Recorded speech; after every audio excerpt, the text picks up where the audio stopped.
کسی کے نیکی سے خوش ہو کے جب بندہ کہتا ہے سامنے والوں سے بھائی مانگو کیا مانگنا چاہتے، اللہ رب العالمین بھی بندے کی عبادت سے خوش ہو کے یہ حکم دیا، اے بندے مانگ کیا مانگنا چاہتا ہے، دعا کر کیا دعا کرنا چاہتا ہے، میں تیری دعا کو قبول کروں گا۔ تو اس طرح رمضان کا اور دعا کا بڑا گہرا تعلق ہے۔ تبھی تو پیارے نبی صلی اللہ علیہ وسلم نے یہ کہا نا، بیہقی حدیث ہے، پچھلے خطبہ جمعہ میں بھی یہ حدیث آئی تھی، آپ نے کہا تھا ثلاث دعوات لا ترد، تین ایسی دعائیں ہیں جو کبھی رد نہیں ہوتی، اللہ تعالیٰ ان دعاؤں کو نہیں لوٹاتا، واپس نہیں کرتا، قبول ہوتی ہیں ایسی دعائیں، اللہ کے پاس منظور ہوتی ہیں ایسی دعائیں۔ ان میں سے ایک خوش نصیب انسان جس کی دعائیں اللہ کے پاس شرف قبولیت سے نوازی جاتی ہیں، ان میں سے ایک کہا دعوت الصائم، روزے دار کی دعا۔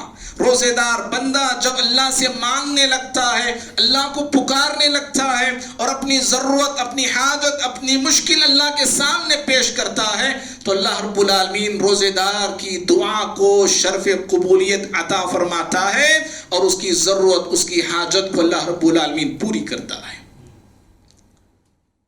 تو اس آیت سے ایک تو یہ دوسری بات ہے جو معلوم ہے، اور تیسری بات جو اس آیت سے ہمیں یہ معلوم ہوتی ہے کہ اللہ رب العالمین اپنے بندوں سے قریب ہے، ہر پکارنے والے سے قریب ہے، ہر دعا کرنے والے سے قریب ہے، اور اللہ رب العالمین تک پہنچنے کے لیے کسی واسطے کی ضرورت نہیں، کسی وسیلے کی ضرورت نہیں۔ یہ خود یہ آیت کریمہ ہمیں بتاتی ہے۔ چوتھی بات جو اس آیت سے میں معلوم ہوئی وہ یہ ہے کہ اللہ تعالیٰ نے اس آیت میں دعا کرنے کا حکم دیا ہے، دعا کرنے کا حکم دیا ہے، اور ساتھ میں دعا کی قبولیت کی گارنٹی بھی دی ہے۔ کہا کہ دعا کرو میں تمہاری دعا کو قبول کروں گا۔ تو دعا کی جہاں اللہ نے دعا کرنے کا حکم دیا، وہیں پر دعا کی قبولیت کا وعدہ بھی اللہ تعالیٰ نے اپنے بندوں سے فرمایا ہے۔ اسی طرح سے ایک پانچویں بات یہ ہے جو اس آیت میں بتائی گئی، دعا قبول ہوتی ہے دو شرطوں کے ساتھ۔ دعا قبول ہوتی ہے دو شرطوں کے ساتھ۔ ایک شرط اللہ نے یہ بتایا فَلْيَسْتَجِيبُوا لِي، اے بندو چاہتے ہو کہ تمہاری دعائیں قبول کروں تو تمہیں بھی چاہیے کہ تم میری بات قبول کرو۔ اگر تم چاہتے ہو کہ میں تمہاری دعائیں سنوں اور قبول کروں، تمہیں بھی چاہیے کہ میری بات تم بھی سنو اور میری بات کو قبول کرو۔ جن باتوں سے اللہ نے، جن باتوں کا حکم اللہ تعالیٰ نے دیا ہے، جو احکامات دیے ہیں، جو تعلیمات دیے ہیں، جن کاموں سے اللہ نے روکا ہے، بندوں کو چاہیے کہ اللہ کے احکامات کو قبول کرتے جائیں، زندگی میں عمل کرتے جائیں، اور جن جن چیزوں سے اللہ تعالیٰ نے منع کیا ہے ان تمام چیزوں اور کاموں سے رکتے جائیں، بچتے جائیں۔ اور دوسری شرط اللہ نے یہ بتایا وَلْيُؤْمِنُوا بِي، چاہتے ہو کہ اللہ دعائیں قبول کرے تو تمہارا ایمان اللہ کی ذات پہ ہونا چاہیے، تمہارا یقین اللہ کی ذات پہ ہونا چاہیے، تمہارا بھروسہ اللہ تعالیٰ کی ذات پہ ہونی چاہیے، امید اللہ تعالیٰ کی ذات پہ لگا کے رکھنا چاہیے۔ آج بندے ہم دعائیں کرتے ہیں، یقین سے خالی ہوتی ہیں دعائیں، ایمان سے خالی ہوتی ہیں دعائیں، امید سے خالی ہوتی ہیں دعائیں، بھروسے سے خالی ہوتی ہیں ہماری دعائیں اور التجائیں۔ تو ایسی دعائیں کیسے قبول ہو سکتی ہیں اور کیوں اللہ تعالیٰ قبول کرے گا؟ اور بعض بندے مانگتے ہیں اللہ تعالیٰ سے، پہلے ہی انہیں یہ ہوتا ہے کہ ہماری دعائیں تو قبول نہیں ہوں گی، جو مانگنا ہے جو مانگ لیں گے، ہماری دعائیں اللہ کہاں سے قبول کرتا ہے؟ حدیث قدسی انا عند ظن عبدی بی، اللہ تعالیٰ فرماتا ہے کہ میں میرے بندے کے گمان کے مطابق ہوں، جیسے بندے گمان کرتے ہیں فیصلے میرے ویسے صادر ہوتے ہیں۔ اگر گمان یہ ہے کہ ہماری دعائیں قبول نہیں ہوں گی تو پھر کہاں سے اللہ قبول کرے گا؟ آپ ہی نے فیصلہ پہلے کر لیا، میں نے فیصلہ پہلے کر لیا کہ اللہ ہماری دعائیں کہاں قبول کرے گا۔ تو اس لیے دعا میں ضروری ہے کہ بندے کو چاہیے کہ بھروسہ، ایمان اللہ کی ذات پہ رکھے۔ اور بعض لوگ بھروسہ اللہ تعالیٰ پہ اتنا نہیں رکھتے جتنا بھروسہ غیروں پہ رکھتے ہیں، اتنا بھروسہ اللہ کی ذات پہ نہیں رکھتے جتنا بھروسہ مزاروں سے رکھتے ہیں، قبروں سے رکھتے ہیں، مردوں سے رکھتے ہیں، درگاہوں سے رکھتے ہیں۔ اللہ تعالیٰ نے کہا کہ دعائیں قبول ہوں گی، بھروسہ اللہ کی ذات پہ رکھو اور ایمان اللہ کی ذات پہ رکھو۔ اور بھائیوں، جہاں یہ ساری باتیں اس آیت سے ہمیں معلوم ہوتی ہیں، وہیں پر اس آیت سے غلط فہمیاں بھی دور ہوتی ہیں، بدگمانیاں بدگمانیاں دور ہوتی ہیں دعا کے حوالے سے. جو معاشرے میں غلط فہمیاں پائی جاتی ہیں، بدگمانیاں دعا کے حوالے سے پائی جاتی ہیں، جو غلط تصورات دعا کے حوالے سے، جو غلط خیالات دعا کے حوالے سے معاشرے میں انسانوں میں پائے جاتے ہیں، وہ سارے غلط تصورات بھی ختم ہوتے ہیں اور اللہ تعالیٰ نے اس کا رد فرمایا ہے. سب سے پہلا غلط تصور کیا ہے؟ اب بدگمانی لے لیں آپ. بدگمانی لوگوں میں یہ پائی جاتی، اللہ ہماری سنتا نہیں، ہم گنہگار ہیں، ہم ایسے ہیں، ہم ویسے ہیں، اللہ ہماری کہاں سنتا. اللہ تو نیکوکاروں کی سنتا ہے، اللہ بھلے لوگوں کی سنتا ہے، اللہ اچھے لوگوں کی، ہماری کہاں سنتا اللہ تعالیٰ. نہیں، اللہ تعالیٰ نے اس بات کا رد کیا ہے. یہ غلط فہمی ہے تمہاری جو تم یہ کہتے ہو کہ اللہ ہماری سنتا نہیں. اللہ تعالیٰ ہر بندے کی سنتا ہے، اللہ ہر بندے کے قریب ہے. اس آیت میں اس غلط فہمی کا رد کیا گیا. اور دوسری غلط فہمی جو لوگوں میں پائی جاتی ہے، اللہ سنتا ہے، یقین تو ہے، اللہ قبول کرتا ہے، یقین تو ہے، لیکن یقین ان کے اندر یہ بھی ہے کہ اللہ فلاں کے ذریعے سنتا ہے، فلاں کے طفیل سے سنتا ہے، فلاں کے وسیلے سے سنتا ہے، فلاں کے ذریعے سے سنتا ہے. اللہ تعالیٰ نے اس غلط فہمی کا بھی رد اس آیت میں فرمایا ہے کہ اللہ رب العالمین کسی کے وسیلے کا محتاج نہیں، کسی کے واسطوں کا اور کسی کے ذریعوں کا محتاج نہیں ہے. وہ تو غنی ہے، وہ تو حمید ہے، وہ قادر ہے، وہ قدیر ہے. اس پر کوئی حکم چلانے والا نہیں، اس کا حکم ساری کائنات پہ اور کائنات کے ذرے ذرے پہ چلا کرتا ہے. اور بھائیوں، غلط تصور جو لوگوں میں پایا جاتا ہے، تیسرا جو اس آیت سے اللہ نے اس غلط تصور کو ختم کیا، وہ یہ ہے کہ اللہ تعالیٰ ہم سے بہت دور ہے. لوگوں میں یہ تصور پایا جاتا ہے اللہ ہم سے بہت دور ہے. جی اللہ تعالیٰ ذات کے اعتبار سے دور ہے، اس میں کوئی شک نہیں. 7 آسمانوں کے اوپر عرش پر رب العالمین مستوی ہے، لیکن اللہ تعالیٰ علم کے اعتبار سے، اپنی قدرت کے اعتبار سے، اپنی طاقت کے اعتبار سے ہر بندے کے قریب ہے. جو اللہ نے اس آیت پہ کہا فَإِنِّي قریب، میں میرے بندوں کے قریب ہوں. میں بھائیوں، دعا بڑی عظیم اور بڑی اہم عبادت ہے. دعا کے کرشمے اتنے زیادہ ہیں، اتنے زیادہ ہیں. قرآن بھی پڑھتے جائیے، دعا کے ڈھیر سارے کرشمے آپ کو نظر آئیں گے. احادیث مبارکہ پہ نظر ڈالیے، دعا کے حیرت انگیز کرشمے آپ کو پڑھنے کو ملیں گے. چند ایک دعا کے جو حیرت انگیز کرشمے ہیں، وہ میں ان باتوں کی طرف بھی میں اشارہ دینا ضروری سمجھتا ہوں. دعا میں اللہ نے وہ تاثیر رکھی ہے بھائی، اللہ اللہ. دعا سے ایک انسان کی زندگی بدل جاتی ہے. جی، ایک انسان کی زندگی چینج ہو جاتی ہے. مسند احمد کی روایت ہے، ایک نوجوان پیارے نبی صلی اللہ علیہ وسلم کی خدمت میں آتا ہے. لمبی حدیث ہے، اشارہ دیتا ہوں، وقت ہو رہا ہے. کہ اذن لی بالزنا، نوجوان نے کہا پیارے نبی صلی اللہ علیہ وسلم سے، آکے اللہ کے نبی صلی اللہ علیہ وسلم مجھے زنا کی اجازت دیجیے، میں بدکاری کرنا چاہتا ہوں. ہے نا حدیث، سنی ہے نا، مشہور حدیث ہے. میں بدکاری کا ارادہ رکھتا ہوں، مجھے اس کی پرمیشن دیجیے. فصاح الناس بہ، لوگ سننا تھا چیخنے لگے، چلانے لگے، کیا پوچھ رہا ہے یہ، کیا مانگ رہا ہے، کس بات کی پرمیشن لے رہا ہے یہ. لوگ پریشان ہو گئے، تعجب میں پڑ گئے. پیارے نبی صلی اللہ علیہ وسلم کے اخلاق دیکھیے. ہم سب مسلمانوں کو نبی کی اس اخلاق کو دیکھنا چاہیے اور سیکھنا چاہیے.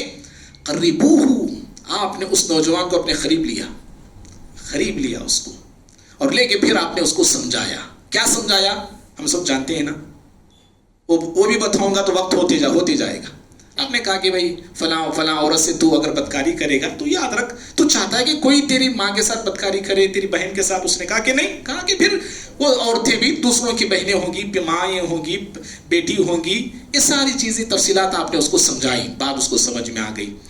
راوی حدیث کہتے فوضع یدہ رسول اللہ صلی اللہ علیہ وسلم علی صدری، آپ صلی اللہ علیہ وسلم نے اس کے سینے پر اپنے دست مبارک کو رکھا، اپنے مبارک ہاتھ کو آپ نے اس کے سینے پہ رکھا اور رکھ کے 3 جملے آپ نے فرمائے، 3 دعائیں آپ نے کی. کہا اللہم اغفر ذنبہ، کہا کہ پروردگارا اس نوجوان کے گناہوں کو بخش دے، اگر اس سے گناہ ہو گئے تو اللہ معاف کر دے. اللہم اغفر ذنبہ وطہر قلبہ، اے اللہ اس کے سینے اور دل میں جو زنا اور بدکاری کا وسوسہ خیال آ رہا ہے، اے اللہ اس کے سینے اور دل کو ان خیالات سے پاک کر دے، صاف کر دے. وحسن فرجہ، اور اے اللہ اس کی عزت آبرو کی حفاظت فرما لے. یہ آپ نے دعا دی. راوی حدیث ابو امامہ رضی اللہ تعالیٰ عنہ کہتے ہیں کہ ہم نے زندگی میں دیکھا کہ کبھی بھی وہ نوجوان اس برائی کی طرف نظر اٹھا کے دیکھا نہیں، کبھی زنا اور بدکاری کا خیال اور ارادہ اس کے دل میں آیا نہیں. دعا سے ایک انسان کی زندگی، ایک لائف چینج ہو جاتی ہے. صرف ایک انسان کی بات نہیں کر رہا ہوں میں. دعا میں اللہ نے وہ طاقت رکھا ہے. ایک قبیلہ بدل جاتا ہے جی، ایک قبیلہ، ایک خاندان بدل جاتا ہے. بخاری مسلم کی حدیث ہے، طفیل بن عمر دوسی دوس قبیلے کے تھے، گئے تھے داعی بن کر اپنے قبیلے کی طرف. قوم کو، قبیلے والوں کو سمجھاتے رہے، قبیلے والے سنے نہیں، مانے نہیں. آئے پیارے نبی صلی اللہ علیہ وسلم کی خدمت میں مایوس ہو کے کہا، اے اللہ کے نبی صلی اللہ علیہ وسلم، ان دوس قد ابت وعصت، قد عصت وابت. کہا اے اللہ کے نبی، میرا جو دوست قبیلہ ہے وہ نافرمانی پہ نافرمانی کر رہا ہے اور انکار پہ انکار کر رہا ہے، ایمان لانے کے لیے تیار نہیں. اے اللہ کے نبی صلی اللہ علیہ وسلم، میرے قبیلے کے لیے بد دعا کیجئے، اللہ میرے قبیلے کو تباہ کر دے. اللہ اکبر. ہاں، خود قبیلے والا بد دعا کی درخواست پیارے نبی سے کر. فقیل، لوگ جو تھے وہاں پہ کہنے لگے، ہلک الدوس. ارے پیارے نبی بد دعا کریں گے تو دوس قبیلہ تباہ ہو جائے گا، زمین سے مٹ جائے گا. کیوں؟ اس لیے کہ نبیوں کی بد دعاؤں سے دنیا سے بڑے بڑے لوگ اور بڑی بڑی بستیاں، بڑے بڑے شہر تباہ ہو گئے. لوگوں نے سمجھا پیارے نبی بد دعا کریں گے قبیلہ مٹ جائے گا، لیکن آپ کے زبان سے یہ نکلے جو جملے، اللہم اہدی دوس وأتی بہم. کہا اللہ دوس قبیلے کو ہدایت دے اور مسلمان ہو کے میری خدمت میں آئے. اللہ ایسی توفیق عطا فرما. چند ہی دنوں کے بعد سارا دوس قبیلہ مسلمان ہوتا ہے اور مسلمان ہو کے سارے لوگ پیارے نبی صلی اللہ علیہ وسلم کی خدمت میں آتے ہیں. دیکھو، دعا سے ایک انسان کی زندگی بدلتی ہے، ایک قبیلے کی زندگی بدل جاتی ہے، اور دعا سے ایک بستی بدل جاتی ہے. قبیلہ تو قبیلہ، ایک بستی، ایک شہر بدل جاتا ہے جی دعا سے. طائف کو کون نہیں جانتا؟ طائف کا واقعہ کون مسلمان نہیں جانتا؟ پیارے نبی طائف گئے، کیا سلوک کیا طائف والوں نے؟ آپ کو مارا، لہو لہان کیا، اذیتیں دی، تکلیفیں دی، برا بھلا کہا. لیکن آگے چل کے پیارے نبی صلی اللہ علیہ وسلم نے طائف والوں کے حق میں دعا کی. کہا اے اللہ طائف والوں کو ہدایت دے، فإنہم لا يعلمون، اس لیے کہ یہ میرا مقام اور مرتبہ نہیں جانتے. آگے چل کے ساری بستی مسلمان، سارا گاؤں مسلمان ہوتا ہے، اور آج بھی طائف کے سارے لوگ مسلمان ہیں. دعا میں اللہ نے وہ تاثیر رکھی. ایک انسان بدلتا، ایک قبیلہ بدلتا، ایک بستی بدلتی. دنیا تو دنیا، اللہ کے بندو، دعا میں اللہ نے وہ حیرت انگیز طاقت رکھا ہے کہ آخرت بھی بدل جاتی ہے. کیا بول رہا ہوں میں جی؟ آخرت میں اعلیٰ رتبے ملتے ہیں، اعلیٰ درجے ملتے ہیں. صحیح مسلم کی روایت ہے، آپ صلی اللہ علیہ وسلم نے ایک مرتبہ کہا کہ میری امت کے 70,000 لوگ بغیر حساب و کتاب کے جنت میں داخل ہوں گے. ہے نا حدیث؟ عکاشہ بن محسن رضی اللہ تعالیٰ عنہ کہنے لگے، یا ادعو اللہ یا نبی اللہ ان یجعلنی منہم. کہا اللہ کے نبی صلی اللہ علیہ وسلم دعا کیجئے کہ 70,000 لوگوں میں اللہ تعالیٰ مجھے بھی شامل فرمائے. آپ صلی اللہ علیہ وسلم نے کہا انت منہم. عکاشہ تم ان 70,000 لوگوں میں سے ایک ہو. تو دعاؤں سے آخرت کے اعلیٰ رتبے اور اعلیٰ درجے حاصل ہوتے ہیں. اور بھائیو، دعا میں اللہ اکبر وہ قوت رکھا ہے اللہ تعالیٰ نے کہ دعا سے وہ چیز بھی بدل جاتی ہے جو بدل نہیں سکتی. دعا سے وہ چیز کو بدلا جا سکتا ہے جس کو دنیا کی کوئی طاقت بدل نہیں سکتی. ترمذی کی روایت میں آپ نے فرمایا لا يرد القضاء الا الدعاء. تقدیر کے فیصلے دعا سے بدل جاتے ہیں جی. ہاں، کتنی عظیم بات ہے. دنیا کا کوئی ایسا انسان ہے جو تقدیر کے فیصلے بدل سکتا ہو؟ تقدیر کے فیصلوں کو الٹ پلٹ کر سکتا ہو؟ تقدیر کے فیصلوں میں اپنی دخل اندازی ڈال سکتا ہو؟ نہیں. دنیا کا کوئی ایسا انسان نہیں ہے جو تقدیر کے فیصلوں کو بدل سکے. اگر بدلنے والی چیز ہے تو صرف دعا ہے. دعا ہی سے اللہ رب العالمین تقدیر کے فیصلوں کو بدل دیتا ہے. دعا میں یہ تاثیر ہے، دعا کے اندر یہ طاقت اور قوت اللہ تعالیٰ نے رکھا ہے. معزز بھائیو، بہرحال کثرت سے دعا ہمیں سب کو کرنا چاہیے. اسی لیے پیارے نبی صلی اللہ علیہ وسلم نے دعا کی ترغیب دیتے ہوئے فرمایا فعلیکم عباد اللہ بالدعاء. ترمذی کی روایت میں آپ نے کہا اللہ کے بندو کثرت سے اللہ سے مانگا کرو، کثرت سے اللہ سے پوچھا کرو، کثرت سے دعائیں کرتے رہا کرو. اور بھائیوں اس ٹاپک کو چھیڑنے کا اور کہنے کا مقصد بھی یہی ہے کہ پوری دنیا میں عمومی طور پہ اور ہمارے خود ہندوستان میں انٹرنیشنل طور پر، نیشنل طور پر ہم مسلمانوں کے سامنے بڑے چیلنجز ہیں. یاد رکھیے دشمن ہم تمام کو مٹھانے پہ تلا ہوا ہے. دشمن ساری مکاریاں اور عیاریوں کے ساتھ سامنے آ گیا ہے، ساری تدبیریں وہ کر رہا ہے، سارے ہتھ کنڈے وہ استعمال کر رہا ہے.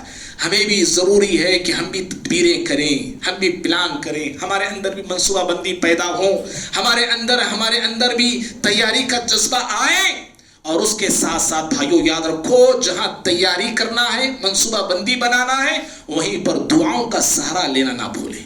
دعائیں یاد رکھیے ہماری انفرادی اجتماعی الجھنوں کا حل ہے، اور دشمنوں کی تدبیروں کو ناکام کرنے کا، دشمنوں کے منصوبوں کو فیل کرنے کا بہترین ذریعہ دعا ہے. پیارے نبی صلی اللہ علیہ وسلم کی بد دعا سے ایک بادشاہ وقت حکومت سے ہاتھ دھو بیٹھا. حکومت سے کیا، زندگی ہی سے ہاتھ دھو بیٹھا. پیارے نبی کی بد دعا سے ایران کا بادشاہ کسرا، آپ صلی اللہ علیہ وسلم نے خط لکھا، اس کو اسلام کی دعوت آپ نے دی. عبداللہ بن حذافہ رضی اللہ تعالیٰ عنہ خط لے کر پہنچے. جیسے ہی خط کو اس نے دیکھا، آپ صلی اللہ علیہ وسلم کے خط کو پڑھا، دیکھا کہ اس کا نام بعد میں ہے، پہلے پیارے نبی صلی اللہ علیہ وسلم کا نام ہے.